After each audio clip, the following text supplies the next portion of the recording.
Bismillahirrahmanirrahim. Assalamualaikum warahmatullahi wabarakatuh.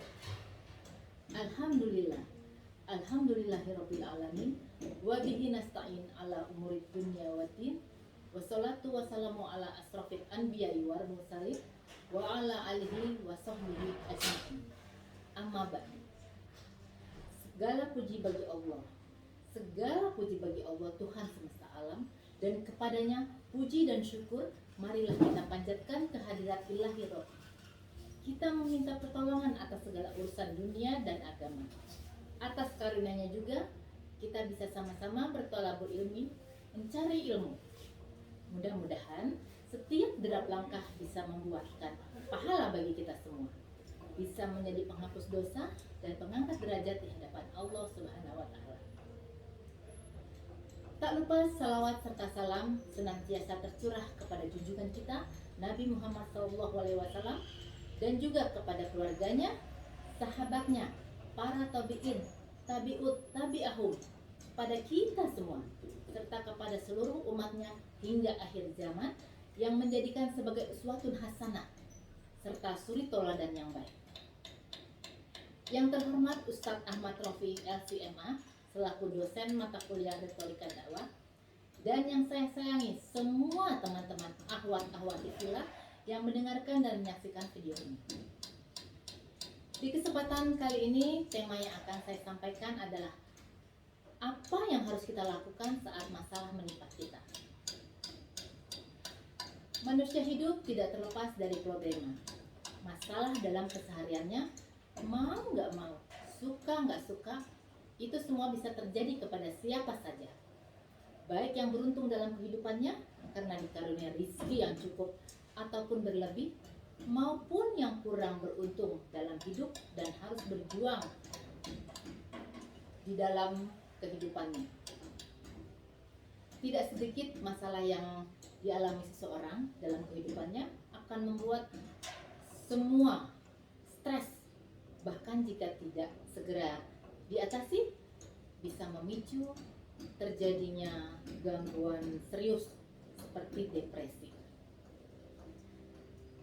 Dalam pergaulan kita pasti bersosialisasi, punya teman, dan dari dulu sampai dewasa ada yang karib maupun yang biasa saja, yang hanya tegur sapa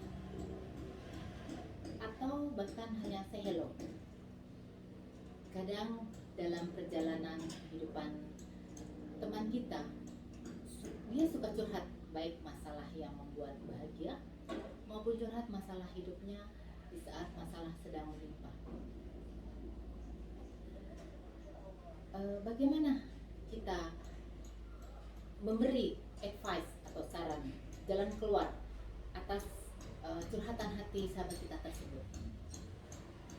Bila dihadapkan dua pilihan saat masalah sedang melanda kita, apa sih yang akan kita pilih? Satu, kita curhat atau kesel kepada manusia, baik sahabat, saudara maupun orang tua. Atau kita pilih yang kedua nih, kita pendam sendiri dan kita berpasrah hanya kepada Allah, memohon jalan keluar yang terbaik untuk kita. Untuk menjawabnya, hendaknya kita lihat dulu apa yang dianjurkan dalam agama kita. Banyak hal yang bisa kita jadikan pelajaran saat masalah datang menimpa kita. Apa aja sih? Yang pertama, jangan mengeluh. Setiap masalah yang diberikan Allah Subhanahu wa Ta'ala adalah untuk meningkatkan kualitas hidup. Insya Allah kita tidak akan pernah mengeluh. Allah Subhanahu wa Ta'ala tidak pernah menginginkan yang sulit bagi hambanya. Jadi kalau mengalami kesulitan yang tidak pernah tuntas, yang salah bukan Allah, yang salah adalah manusia itu sendiri, karena tidak mau keluar dari kesulitan. Dalam Allah berfirman, yaitu Allah menghendaki kemudahan bagimu dan tidak menghendaki kesulitan bagimu. Surat Al-Baqarah ayat 185. Yang kedua, serahkan semuanya hanya kepada Allah. Sedih? Pasti. ada yang sampai berkata, kok gini sih, kok begini ya, kok dia enak banget ya. Ya Allah, kenapa harus aku yang mengalami ini? Kenapa bukan dia? Padahal aku lebih baik dari dia. Aku sudah melakukan ini, aku sudah melakukan itu, yang lebih dari dia. Subhanallah. Jangan ya. Ingatlah bahwa ujian hanya diberikan kepada orang yang mampu menghadapinya. Yang tidak sanggup tidak akan diberikan masalah sama Allah. Allah berfirman dalam dalam surat Al-Baqarah ayat 286, Allah tidak membebani seseorang melainkan sesuai kesanggupannya. Yang ketiga, semua masalah ada jalan keluarnya. Ini adalah yang paling penting, yakni setiap ujian yang sulit dan selalu bersanding dengan sesuatu yang mudah, dengan solusi yang mudah. Itu ada dalam surat Al-Insyirah ayat 5. Karena sesungguhnya sesudah kesulitan itu ada kemudahan. Yang keempat, minta dan mohon pertolongan hanya kepada Allah dengan sholat. Kita minta sama Allah dengan sholat. Jangan minta sama yang lain selain Allah. Tidak jarang manusia mengambil jalan pintas. Maunya cepet aja, tanpa sadar sudah melakukan hal yang dilarang, yang bahkan jadi condong ke syirik. Apa sih misalnya? Dia pergi ke orang pintar. Itu dalam agama nggak boleh ya. Allah berfirman dalam surat Al-Baqarah ayat 153.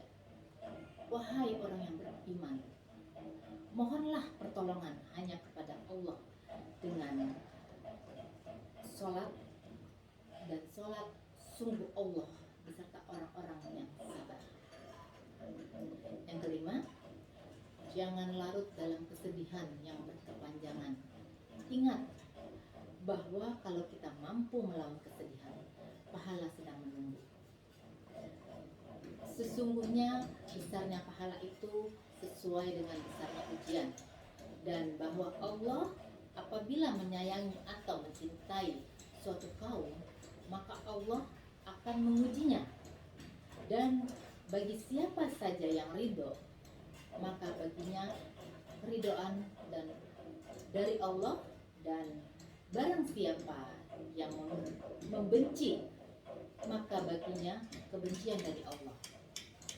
Hadis riwayat Tirmidzi dan Ibnu Majah. Yang keenam, mencari keridhaan Allah. Nabi SAW bersabda, tidak ada seorang hamba yang meneguk satu tegukan lebih utama di sisi Allah, dan pada satu tegukan yang berat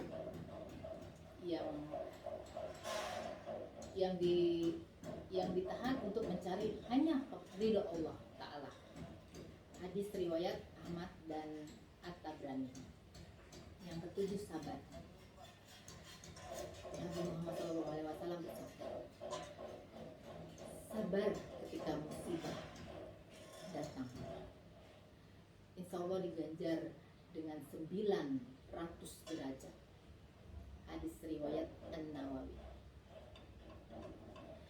Ada hal yang paling penting dan harus selalu diingat saat kita menghadapi masalah dalam hidup, yaitu kalau masalah itu datang, satu, wudu. Jiwa kita akan menjadi tenang jika membiasakan diri mengambil wudu sebelum melakukan pekerjaan. Kerja yang susah pun akan menjadi mudah dikerjakan. Selama kita mengetahui bahwa berwudu berfungsi untuk mensucikan diri dari najis dan hadas. Namun, tahukah Anda, berwudu juga bisa jadi penawar racun hati di saat sedih dan gelisah. Kita dianjurkan untuk berwudu sehingga dosa-dosa akan luntur dan jiwa lebih tenang. Sebab Allah SWT menyukai orang-orang yang mensucikan diri atau berwudu, sebagaimana firman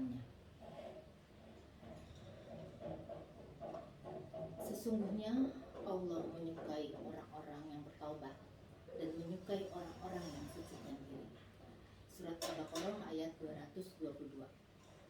Yang kedua, sholat. Di dalam sholat ada ketenangan jiwa dan ketentraman bagi pikiran. Sholat merupakan pintu dari pintu-pintu yang dengannya membantu kita untuk menghilangkan dan menutup segala perbuatan hina.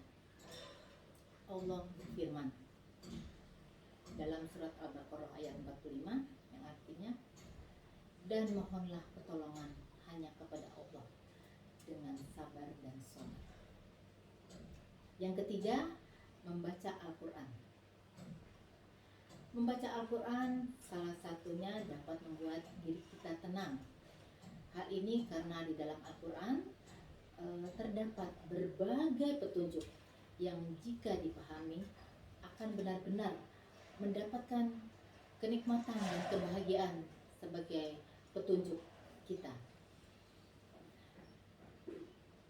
Dan dalam surat Al-A'raf ayat 204 dikatakan bahwa, dan apabila dibacakan Al-Quran, maka dengarkanlah baik-baik dan perhatikanlah dengan tenang agar kamu mendapat rahmat.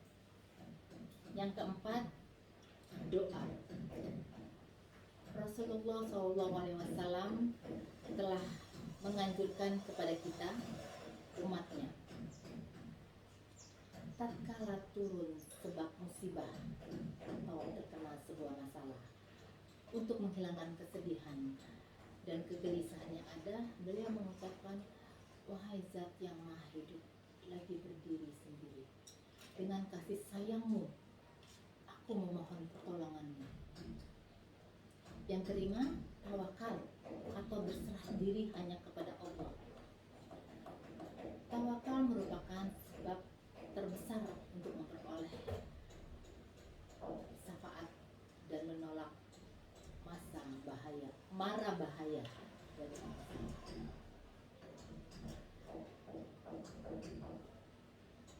Yang keenam yaitu dengan sedekah. Dalam Al-Quran banyak ditemukan firman Allah yang memerintahkan kita untuk bersedekah dan membelanjakan sebagian harta kita di jalan kebaikan. Namun sayang kebanyakan kita tidak menghiraukan perintah tersebut.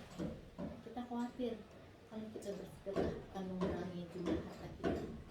Sifat kikir dan tamak mendorong kita untuk enggan membayar zakat, infak, dan sedekah.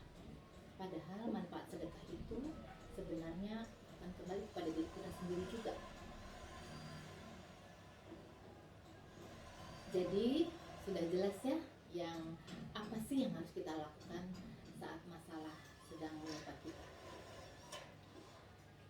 Kesimpulan yang kita ambil dari pembelajaran kali ini adalah, apapun masalah kita dalam hidup, semua serahkan kepada Allah, hanya kepada Allah.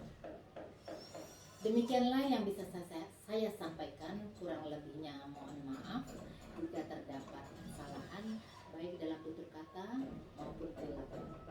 Mari kita tutup dengan bersama-sama membaca doa kafaratul majlis. Subhanaka Allahumma wa bihamdika asyhadu an la ilaha illa anta astaghfiruka wa atubu ilaik. Assalamualaikum warahmatullahi wabarakatuh.